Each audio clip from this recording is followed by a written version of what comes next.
Ces enfants de putain qui chantent les années 60, style Bob Dylan.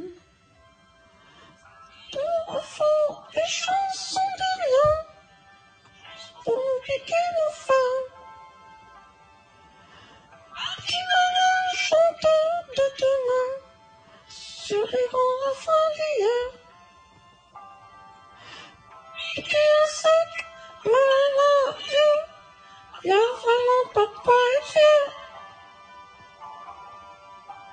Il est heureux.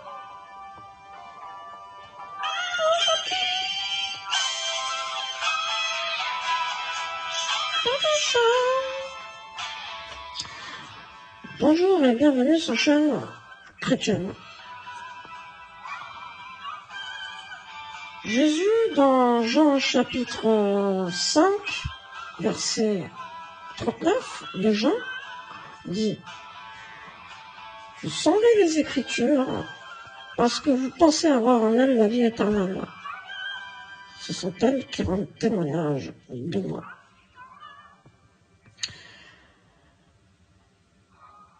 Le but de cette vidéo est de un peu limiter l'idolâtrie autour de la Bible et aussi dans la religion. Jésus dit, vous sondez les Écritures parce que vous pensez avoir en elles la vie éternelle.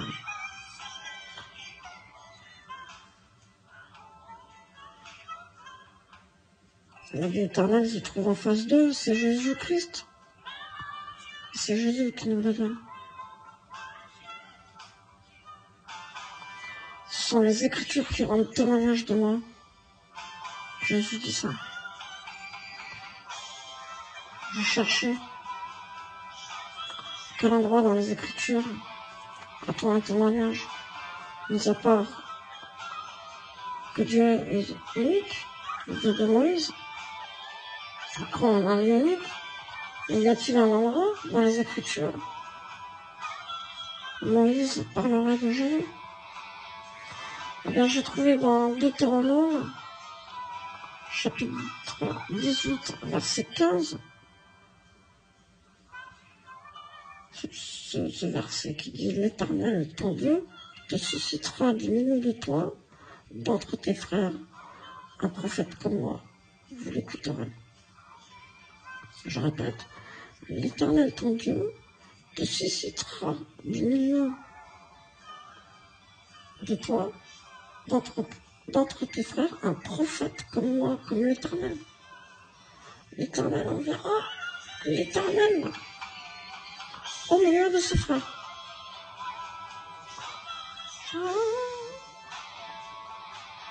Alors Moïse dit, l'Éternel, si tu viens regarder de nous, on va tous mourir. Parce que Moïse était sur le mont Sinaï, quand il a parlé à l'Éternel, il y avait du feu, du tonnerre. Moïse craignait pour sa vie.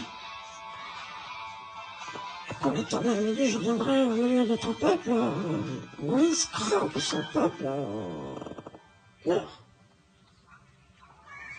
Alors l'Éternel lui dit, ce que tu as dit est bien. Et là, il dit, je leur susciterai du milieu de leurs frères un prophète comme toi, donc un homme. Je mettrai mes paroles dans sa bouche. Il leur dira tout ce que je leur commanderai. L'Éternel viendra sous la forme d'un homme comme Moïse. Il sera en même temps le Fils de Dieu, il sera l'Éternel, mais lors des éclairs, véritable. On peut parler d'une théophanie comme une apparition de Dieu. Et là, pour Jésus-Christ, il sera similaire, il sera comme Moïse, un homme. Mais ça passe des éclairs, de la foudre, des choses comme ça.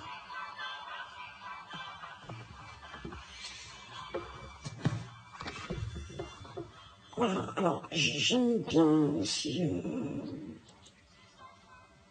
Daniel Balavoine, c'est un peu l'époque, j'étais peut-être adolescent.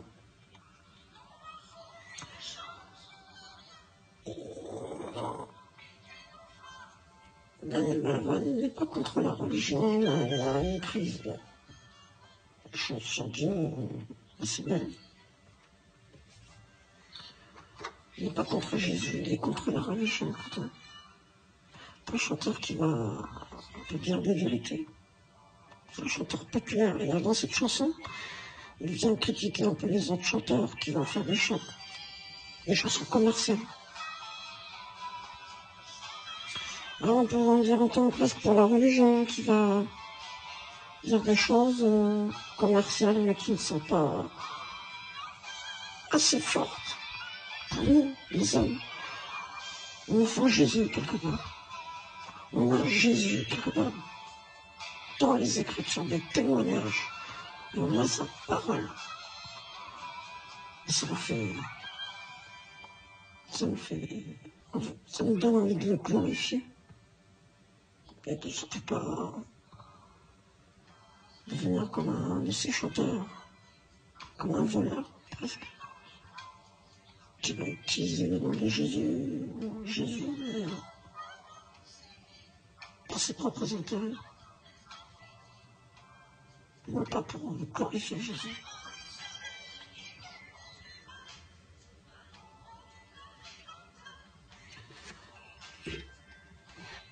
Jésus nous dit, nous dit, il n'y a pas la vie éternelle dans les Écritures. Vous l'avez en face de vous, mon petit gars. Il est en face de toi, mon petit gars, il est dans les cieux. Jésus est là. Il n'est pas dans l'église, il n'est pas dans la religion, il n'est pas dans ce que vous croyez. Il est à côté de vous, il est aussi là, dans votre cœur. Et même si vous ne croyez pas. Il est dans le mien aussi, même si je ne crois pas. Je ne dis pas que Jésus est dans mon cœur pour dire, je ne sais pas, pour essayer de me convertir par là. C'est Jésus qui vous convertit directement.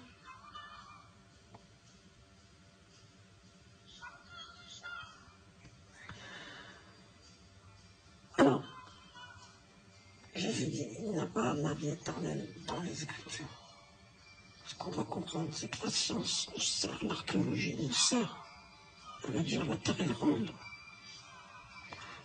Jésus dit merci, c'est exactement ce que je dis, il n'y a pas la vie éternelle dans les Écritures.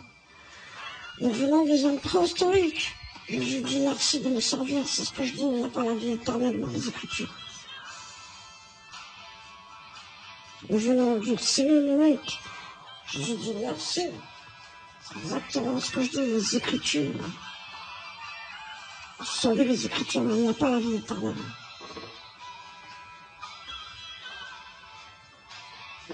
Ce sont des nègres, des rédacteurs qui ont écrit la Bible, mais ce n'est pas Moïse. Jésus dit merci, vous savez, le Saint-Esprit, il n'y a pas la vie éternelle dans la Bible. On a des témoignages. Dans Deutéronome, on peut lire que Dieu enverra son fils, un grand prophète. Il sera Dieu au milieu de ses frères, dans le corps d'un homme.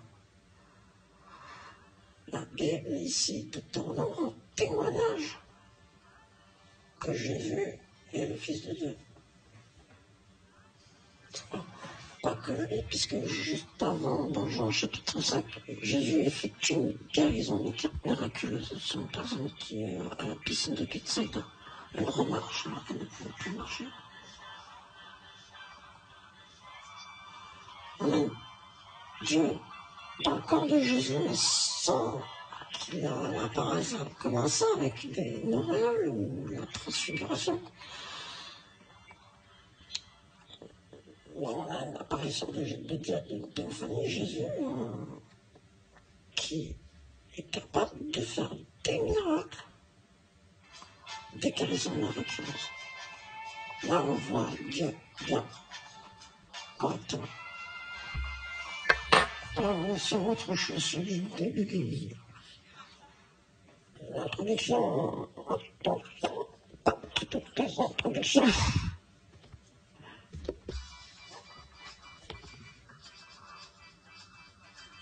Ça, c'est pas mal aussi comme morceau. La playlist, elle vient, vous ne l'appliquez pas.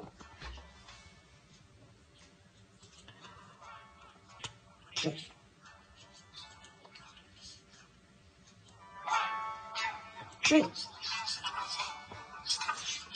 Donc Jésus a dit, ne pas vie est les Écritures. En face de nous, dans les cieux, Jésus dort.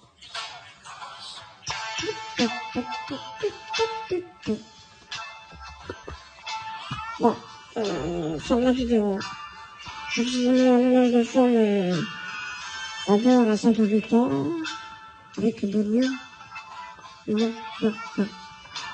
C'est Jésus qui me baptise directement du Saint-Esprit.